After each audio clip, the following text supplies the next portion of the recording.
Praise the lord. ఈరోజు దేవుని వాగ్దానము కీర్తనల గ్రంథము 27వ అధ్యాయం 1వ వచనము.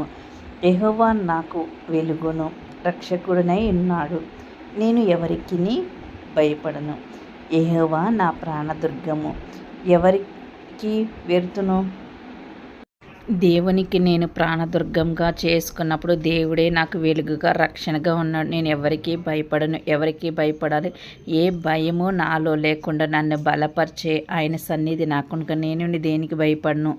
నేను నిబ్బరం కలిగి భూమి మీద బతకాలి. భయపడుతూ బతకూడదు, పిరిగితనంతో బతకలేము, ఏడుస్తూ బతకలేవు, చింతపడుతూ బతకలేవు, జరిగిపోయిన వాటిని తలంచుకుంటూ మనోదుఃఖంతో బతకలేవు. మనసు పాడైపోతుంది, హృదయము క్షీణించిపోతుంది, గుండె ఇరికైపోతుంది, అవయవాలు క్షీణించిపోతాయి. వద్దు దేవుని బిడ్డలారా, నీ భారమంతా దేవునికి అప్పజెప్పు. ఆయన నీ కొరకు చింతిస్తున్నాడు.